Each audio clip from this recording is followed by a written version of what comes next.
gratitude creates a sense of ease. Just love that. And even just saying that, it feels like my numbers just shifted. I have to say that right now. Just like, gratitude creates a sense of ease. I know. Just in saying that, just has that. Okay, I'm still at 1.5, but it does feel like it's shifted to a 1.25. So if you've listened to us before, you know that I unpack these titles. So there's gratitude, there's creates, and a sense of ease. What is ease? Debz is a stressologist. She will stretch your mindset to think bigger than you've ever thought before, with follow-through techniques that are realistic and achievable to blow any fear out of your mind. Moira is a mindset cultivator. She will help you align your personal trinity of self-trust, inner awareness, and self-confidence so that you discover and share your unique gifts and purpose. Together, their goal with these conversations is to share how our inclinations do not always work in our best interest and to provide the knowledge to leverage the gifts that already exist within each one of us. Their desire is to help you learn how to access the habits and behaviors that will lead to positive change and your best quality of life. Welcome to your deliciously motivated mindset.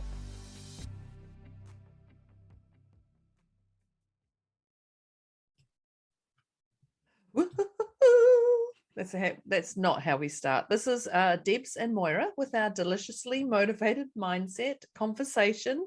Thank you for joining us. What do you mean we don't always start like that? When you intro us, you always do a little sing song or something. Well, that was a Christmas tune. Oh my God, get that out. Yes, I do tend to do, and a little bit of Today's a goodie. Oh my gosh. So welcome. Thank you for joining us. If you've listened to us before, that's a bonus. If you haven't, that's a bonus too. So yeah, welcome. Welcome. Thanks for coming. We start our podcast. That was a bit of it. We start our podcast off with rating ourselves on a 0 to 10. 10 being chaotic, frazzled, discombobulated stuff. Just blah. And then 0 being zen, just love bubble, just sitting in the present, no worries, just here I am, calm and at ease. Absolutely. Yeah, that's the one. Yep. And so we start with this, and it's just a great litmus test to figure out where you are emotionally. We start it with this, and we end with another, our same numbering system to see if you've shifted towards the 0 away from the 10, or if you shifted the other way. And this is a great tool that just helps you, I'm going to say, regulates your emotion throughout the day, if you're aware that you can do that. Yep. You might be sitting at a 3, you're driving in the traffic light stops, you realize you're running late, and then you can go to an 8. Yeah, absolutely. There's such intelligence in our emotions, and this just allows us to access them, doesn't it? Just opens your eyes and goes, okay. Exactly. So in saying that, people, humans, you who are listening on this call, whatever you want to call yourself, peeps, what number are you right here, right now? And I throw that, put that in the chat or write it down. And so, Moira, what number are you sitting at? I think I'm going to put myself at a 1.5. I was going to say 2, but I'm a 1.5. Oh, if you've listened to us before, you know this often happens. So I'm a 2. Am I a 1? I think I'm a 1.5. Am I a 2? As I'm saying that, my head is having this whole conversation. I went, no, you're definitely a 1.5. And I went, and then Moira goes, 1.5. And Moira goes, I'm going to put myself at a 1.5. And I'm like, oh. So we are both 1.5s. Do not compare yourself to us, because you can hear a whole lot of internal dialogue in my head of where I'm at. So don't compare yourself that, you're a 1.5. I'm an 8. Like, it's okay to be an 8. It's okay to be a 7. Yes. It's okay to be an 11. Which, oh, you're 11. And then PS, dear listeners, you have to understand that Deb and I have private conversation before we hit record. And so even if we were at a 10 or a 9, we're not going to come into these episodes at that 10 or 9. So that's how come it's super important not to compare yourselves to us when we say this is where we are to start these recorded conversations. I would have said at the very, very start of our conversation when I was trying to get on camera, I would have said I was a 4, 4.5 probably, before everything. Yeah. I just Way wanted back to then. bring that. I just wanted to share that with our listeners there. Yes. Yeah. So none of this BS judgment. So now that we know we're both a 1.5, let us know where you are at. And our intention is to bring you closer to the 0 Absolutely. than beyond the 10. Yes. 10 between the 9 and 11. So in saying that, thank you for joining us. Today we are talking about a goodie. It's a goodie. And the goodie is gratitude creates a sense of ease. Just love that. And even just saying that, it feels like my numbers just shifted. I have to say that right now. Just like, gratitude creates a sense of ease. I know. Just in saying that, just has that. Okay, I'm still a 1.5, but it does feel like it's shifted to a 1.25. So if you've listened to us before, you know that I unpack these titles. So there's gratitude, there's creates, and a sense of ease. What is ease? So I'm actually going to throw this over to Moira to kick this one off. And of course, I'll just chip in. That's how we roll. That's how we roll. That's it. So gratitude creates a sense of ease. Moira, what would you say? How would you like to start this one? Well, so like you, I like to unpack things too. So I'm thinking about gratitude. Gratitude is talked of so many different ways. Attitude of gratitude, being thankful for what you have, and really acknowledging the gifts that you have around you. And, people can say, oh, well, I've got this going wrong, or this sense of suffering, or this sense of unease. But, even in those toughest times, even if you are at a 7 or an 8, there's still something to be grateful for, even if it's that you're grateful for the clothes that are on your back, the chair that you're sitting in, the air that you're breathing, the work that you do. The internet that's allowing you to listen to our podcast. Exactly. I was just about to say that. The fact that you're listening to us riff here. Yeah. It's, to me, having gratitude, it's a choice. It's truly a choice to be grateful for every single thing. So let's take a scenario where you're driving and you're late. Actually, this happened to me. This happened to me just this past week. I left my home for an appointment in what I thought was plenty good time. And I don't like being, which I thought was, when you hear that, like, whoops. But you see, that's if you drove like I do. And so it was so funny because as I was driving, it's a 20-minute drive, and I was supposed to be somewhere like bang on 3:00. And I turn out of this road, and then, oh no, there's somebody that's doing below the speed limit. And these roads around here are twisty turny, and you can't pass. Instantly, I'm feeling for you right now. Yeah. And so, I could have chosen to just go, oh my God, and turn it into this big festival of like bitching about somebody driving 10 kilometers below the speed limit. I felt your pain instantly. Yep. And so then, and gratitude always wins the day for me in those kind of scenarios, because I will go to get irritated. I can feel myself climbing that scale up to 7. Yeah. And I'll put my hand on my heart, and I said to myself, I'm going to get there at exactly the right time. And to me, that's just being gratitude. I'm grateful for my car. I'm grateful for the things that I get to do. That's a level of trust too. Yes. And that's another level of gratitude. Yes. And now, being totally truthful here, that even having that sort of awareness and that dialogue with myself, still get that what I call the mosquito of doubt. It's like, oh yeah, but here's somebody else going really slow. And now it's only like 5:02. You've only got 5 minutes. And I think there's about 10 minutes of driving to do yet. Goes that mosquito of doubt. Yeah. But here's the thing. I arrived at exactly 3:00 and walked in to my appointment smack on time. And so that it's having that awareness, having the gratitude for everything, the entire experience. And then, from there, the journey.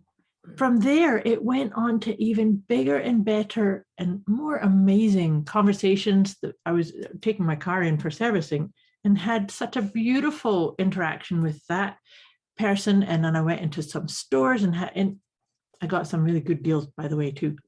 Well, that's the bigger picture of gratitude. Yes. When you're grateful for something, you have more things to be grateful for. Yes. So if you had that funk, that you're going to go with that energy to that. You're going to be late for that 3:00 appointment. You're going to have whatever your energy. You're going to walk through that door disgruntled, frustrated, frazzled. And everybody else is going to react to that. You're going to be a 7, 8, 9. Mm-hmm. They're going to react. It's not going to be a beautiful flowing day. Precisely. And I think and I giggled because in my mind when you were saying that, because I was thinking, okay, 3:00.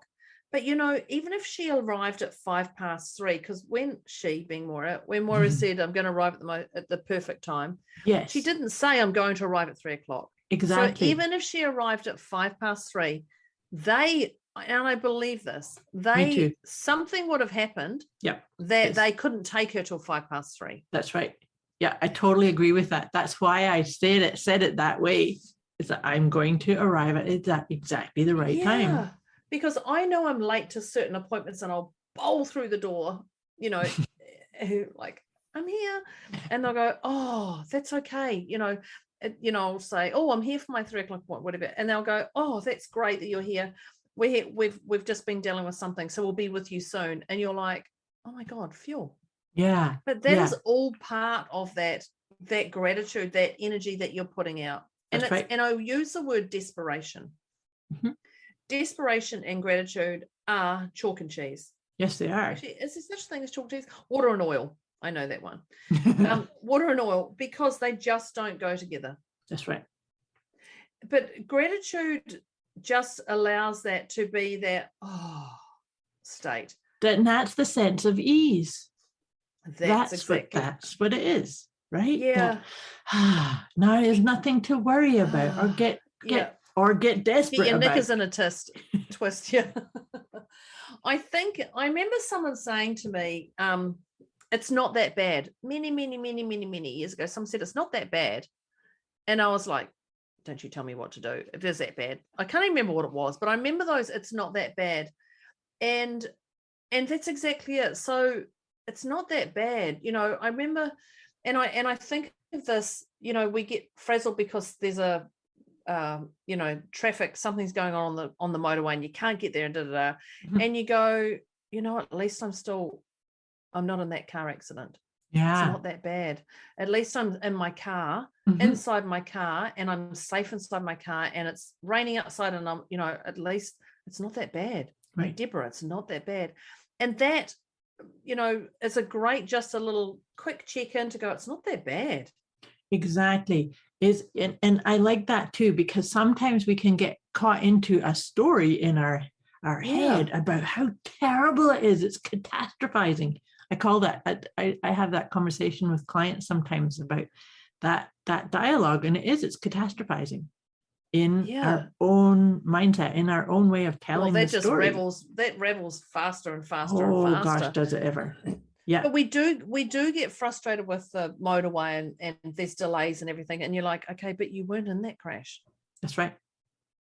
And you weren't in that crash. Or if you're driving slowly, like I was in my story there, I live in such a gorgeous Oh my area. It's gosh, I kind of was thinking like, that when you were it's talking okay. about. I just get to watch the water and I get to look at the trees. And When you were thinking that, I was thinking, oh my God, that would annoy the crap out of me. And then I went, but look what she's posting on social media, that divine space. You just stop and you get present. yes, you do. And it's not that bad. Like, wow, Exactly. I didn't notice that. I didn't Yeah. notice that the tides changed this morning. I thought the tide was something Exactly. different. Or It's like, look at the white caps on that water. It's beautiful. it is, and it's just that beautiful flow. Well, that's that ease, creates Yeah. a sense of ease. Yeah.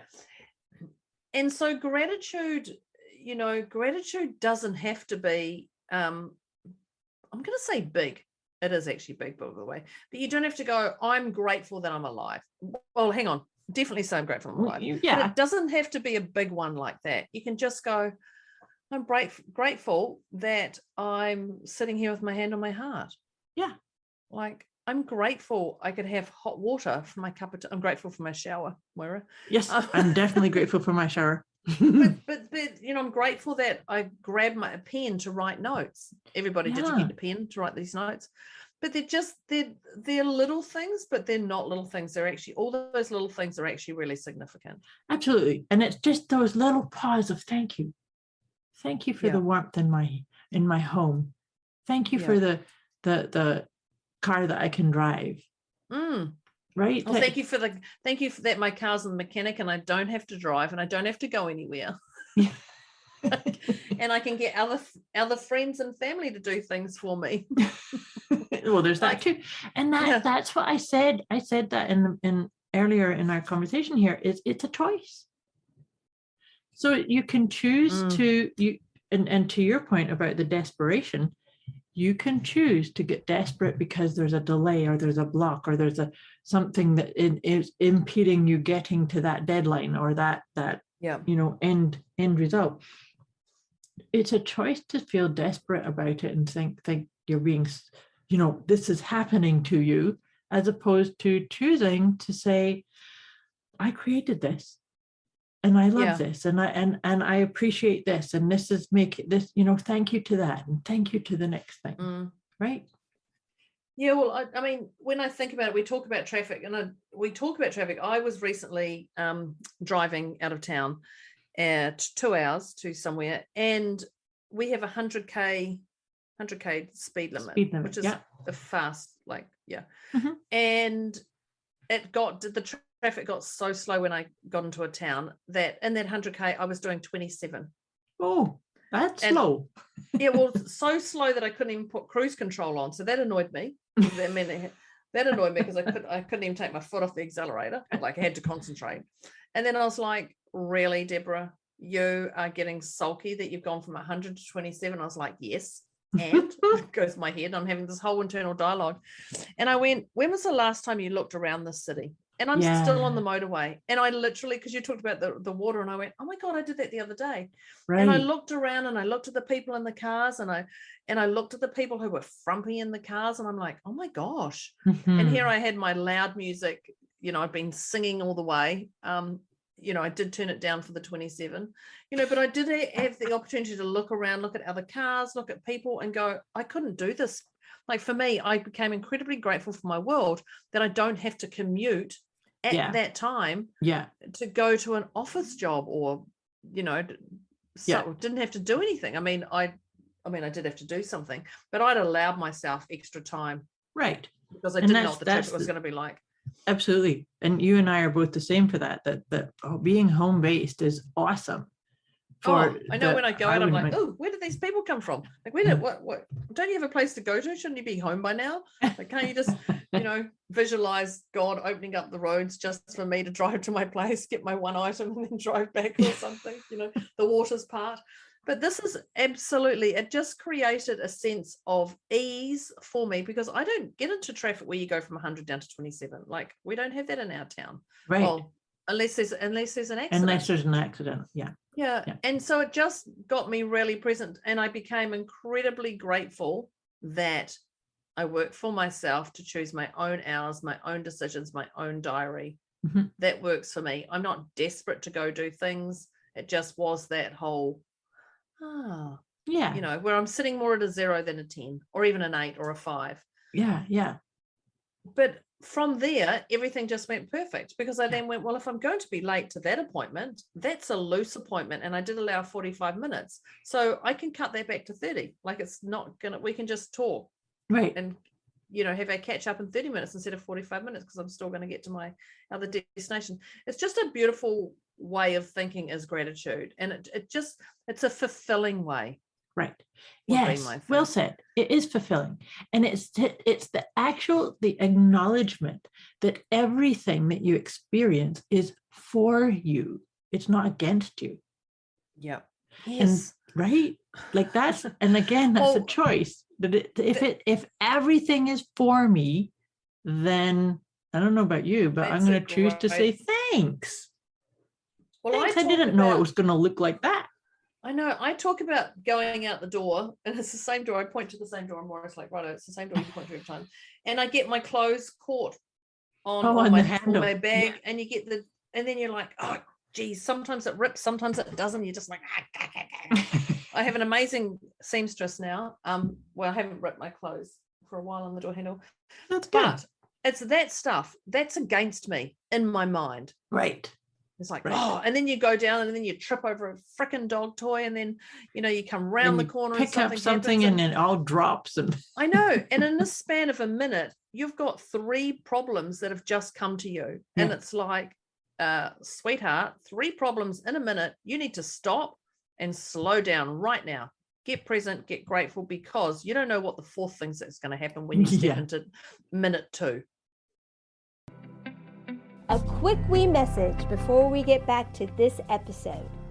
You can get access to a special gift Moira and Debz have put together for you. Go to deliciouslymotivatedmindset.com/gift. When you sign up, you'll receive instant access to an inner peace kit and the 30 Days of Wisdom program, both of which is intended to help you feel deliciously motivated right away. Go to deliciouslymotivatedmindset.com/gift. Yeah, but like you said, that's really buying into this. Look at what's happening to me. Yeah, right. I do. I haven't done that on the door handle for a while, probably because I'm conscious of it, and I do know, and I do move fast. I do. Also, not all the time. Sometimes I do move fast. Sometimes, yeah. Nah. That's actually kind of a funny joke in my house, is that I have a glass coffee table, and you wouldn't believe how many times I've walked into it, and my husband laughs at me because he says I have really long legs, and so he says that's the thing about my legs, is they're like pendulums. Once they're in motion, they ain't stopping. It's true. And then he's been threatening to put little foam bumpers around the corners. Yeah, so you just need one of those swimming pool noodles. Yeah, that'll do it. I know what you're getting for Christmas. Not sure that would go quite with the decor. But no, the point being is that I can be that way too. It's just you're in a hurry and you're not totally present, not kind of looking at the things around you. You're not sitting at a 0. That's right. Yeah. Oh, and there's Deb's puppy is sort of saying, I'm not at a 0 either. I just had to quickly mute then as I hit it, waiting on the next little, hey, what are you doing? I've got one sick dog and one not. And that sounded like, are you going to play with me? Yeah, no. I want some play. Yeah. I want to play. Well, they definitely, gratitude creates a sense of ease. They just live in the present.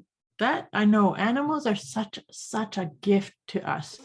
To be aware of that. In fact, that might, because I'll sit and watch my cat. She knows how to deal with stuff, and yes. Right, she does.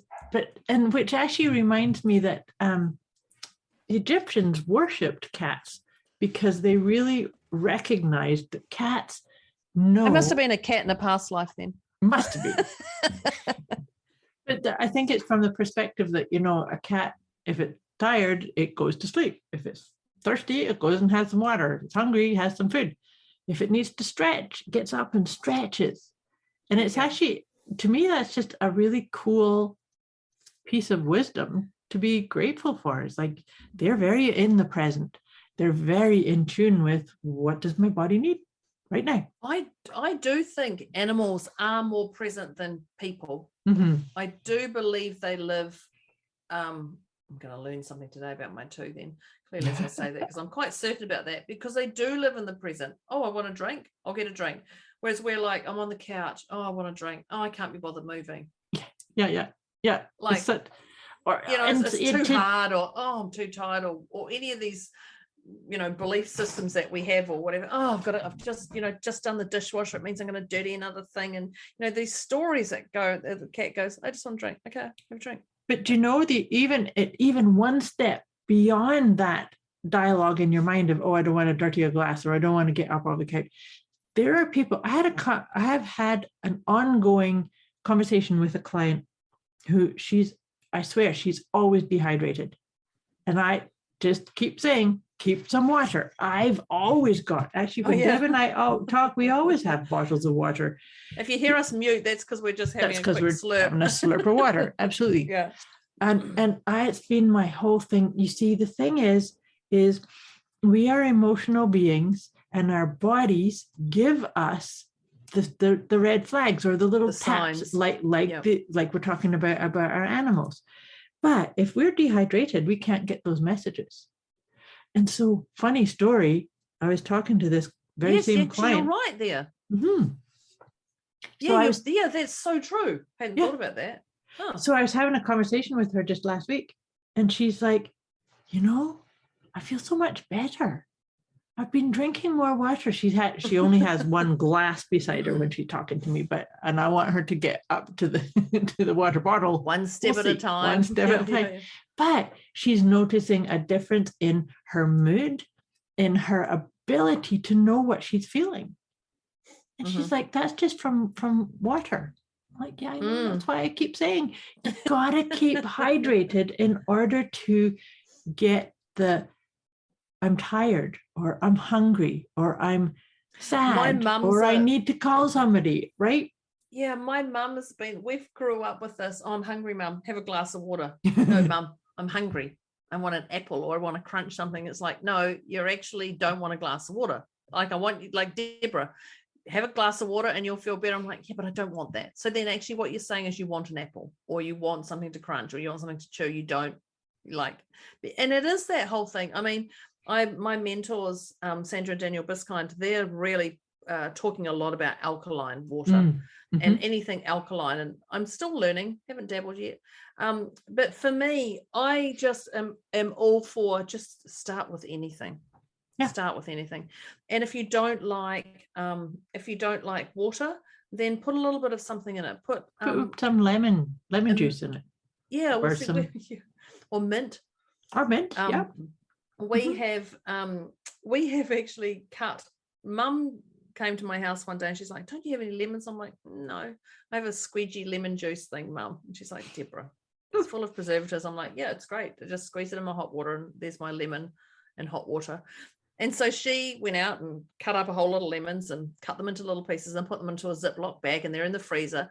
And it actually I was like, that's just silly. I'm thinking, but if that's what Mum wants to do, whatever. But I often at night go, I'm going to have hot water, and I'll just take one of these freezer bits of lemon and put it in my drink, and it makes a difference. I know, perfect. But I was just like, oh, that's just stupid, Mum. In my mind, I never told her that. She knows now. Yeah, and I haven't actually told her that I need to get some more lemons and cut them up. But it's just those little things. Just work what works for you. But I remember going to a beautician once, and she was doing my eyes, doing my eyebrows and all that thing. And she said to me, how much water have you drunk today? And I said, heaps. And she went, oh, so you just lied to me as well. Oh no. And she says, I can tell in your skin. She Right. says, I would say you probably haven't had a big glass of water or anything in at least the last 12 hours. And I was like, no, you're right. And it was mid-morning or nearly, and I was like, yeah, right. And she goes, have you not had a cup of tea or a coffee? And she goes, I know that's not water, but it's still replenishing something. And it was interesting that she noticed that right from midday, like I hadn't drunk anything the night before. But it was interesting. She went, when was the last time? And she can call me on stuff. She clearly does. But it's interesting to think these are the little things that affect you, That's right. like for her to look at your skin. I could have put all the moisturizer, all the makeup on or whatever, but she can still read through that and go, absolutely. So to be grateful for people's reflections on you like that. Yeah. But and I like what you said about starting small or starting where it feels comfortable. But I also encourage people to get into ritual, get into some kind of ritual. So for me, so my water carrier is 24 ounces. And that's the very first thing that I do after I've brushed my teeth is I drink a full 24 ounce helping of water. That's just, I don't even know what 24 ounces is. I have to Google that how many is that in milliliters? I think it's a liter. Oh yeah, okay. Yeah. Mine's 750 mils, so I'm just under. Under. But if you drank one and made that a ritual, I actually do a little bit of a blessing of this is the water of the light kind of thing and drink it. That's why I just think rituals are so important because they help us be more grateful. I was just going to say, having a ritual, you're actually just blessing the water. You're just saying, I'm grateful for this water. Yeah, absolutely. I've been doing that for years. Oh, wow. Yeah. I do thank my food before I eat it. No, I don't do it with a drink though. We talk about our gratitude. And my dad always cheers, and he goes to what does he do? Yeah, can I think? It's health and here's to us and health, or I don't even know what he cheers for. but and that's having a glass of water. Although people say that you shouldn't drink water when you're having your dinner. There's all these things you can and can't do, whatever. Just do it. I've heard of that before because it can dilute your digestive juices. So you can do it drink your water before your meal and then wait for a wee while after your meal. That's what I've heard. Yeah. Well, there's so many things that you should and shouldn't do. But you should do what works. Yeah. Do what works for you. Yeah. That's it. Yeah. Should your own thing. But we do a cheers every night, before we start our meal, here's to health and life or something. And that's just, and so that's a gratitude. Yeah. So it's not going, you could do cheers. Here's to health and hilarity. I think that should be your choice. Yeah. Yeah, as the dogs are going, is there anything going to be dropped? No, we haven't even picked up our flipping knife and fork yet. Anything? Well, they're looking, right away, they're looking for something to be grateful for. Well, they're sitting there. They need to be grateful they're right beside us smelling our food.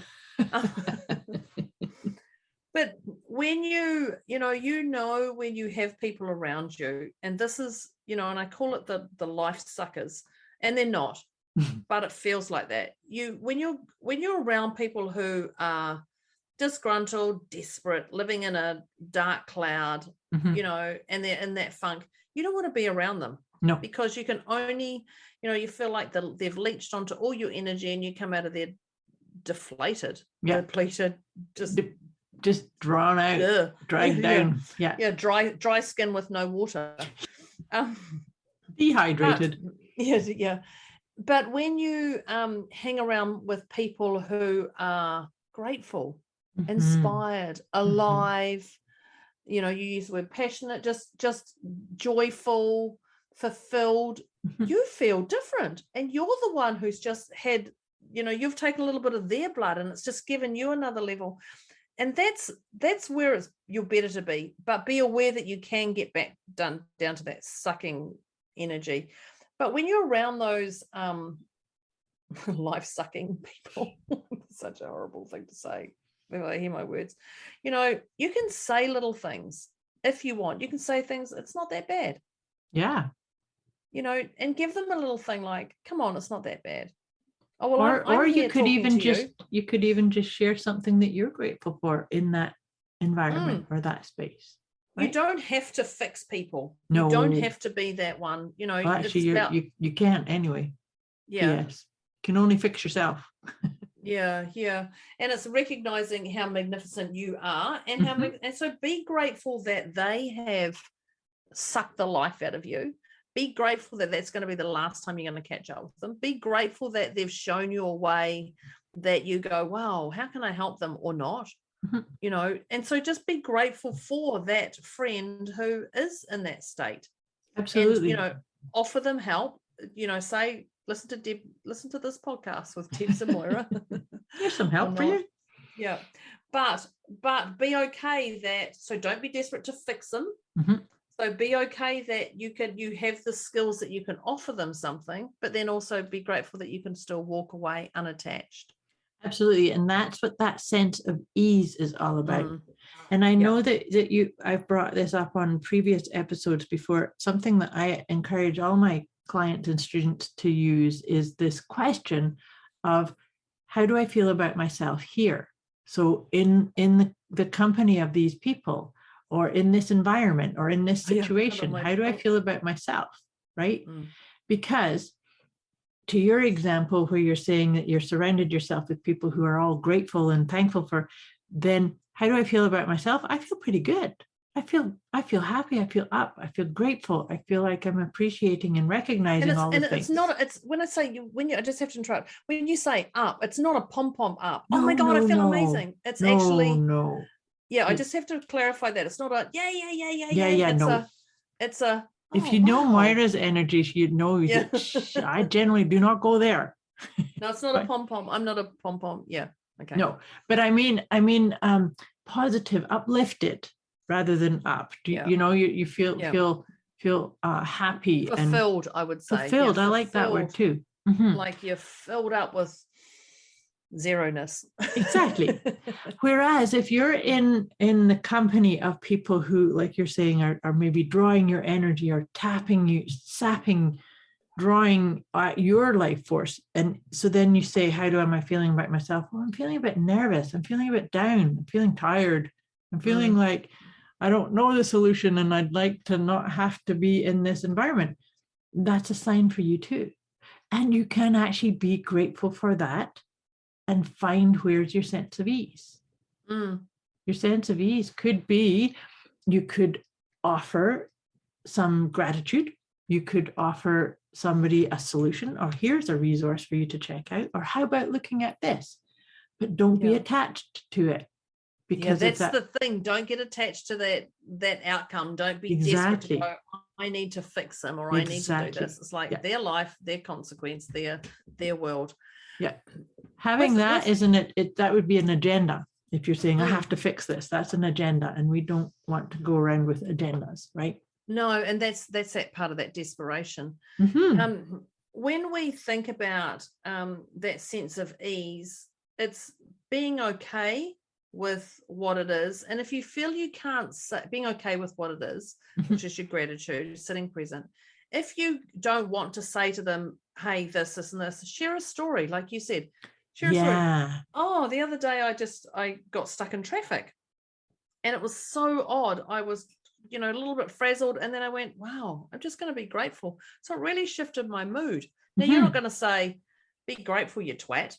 Exactly. But by you sharing that story, it's one that they're engaged with, they hear, they relate. It's not saying, just be grateful. God, your life's going to change. Exactly. But they'll just go, oh, that's funny. So next time they're in the traffic, you've painted but next time they're in the traffic and something happens, they're going to go, this is what Debz or Moira was talking about. Yeah, and I can choose this. I always remember coming back to the fact that you do choose. You get to choose. That's the beauty of this game we call life. That was a beautiful way to start bringing our conversation to a close here, is that choosing that mindset. But do you know the other thing, and I love what you said about telling the story, because that I see myself that way as a. Well, then you're not projecting, telling people to do it. Exactly. You're not. I am a storyteller. I am a storytelling coach. I love to, because you illustrate so easily a point. And then, to me, the reason I do it with the stories is because I'm not having an agenda that says just be grateful. Yeah. I could just say just be grateful, or say I'm going to be there at the perfect time. I could just say stuff like that. But if I tell you the story and I put me in there, I'm being open and authentic and vulnerable, then I'm offering you to take it or not. And that's it. Take it or not. You don't Yeah. have to. And I'm not saying it for you. I'm saying it because it feels the right time to say it. Exactly. I felt Yeah. inspired to share that because it felt like it would click with how we were talking and what we were talking. Yeah. And that creates that sense of ease too, don't you think? Absolutely. And my favorite, gratitude creates a sense of ease, is hand on your heart. Absolutely. You do live here. Breathe in, I live here. And that instantly creates a sense of ease. Absolutely. Yeah. Absolutely.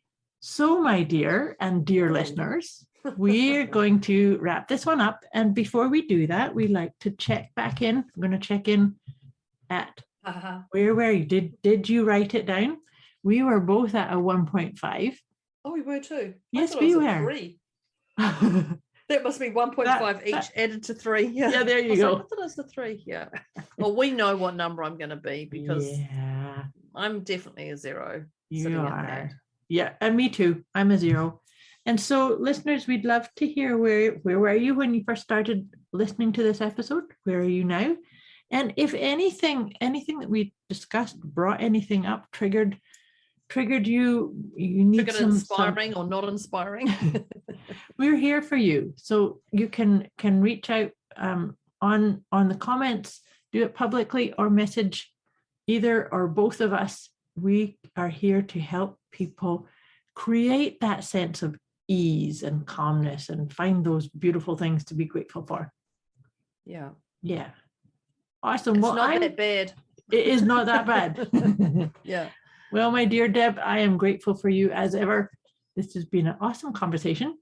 Can't wait to our next one. Yeah. Thank you so much, listeners. And thank you, Moira. And thank you to the internet. Absolutely. Thank you. Yeah. Massive gratitude to the internet. Yeah, Thanks. definitely. See you next Bye. time. Bye.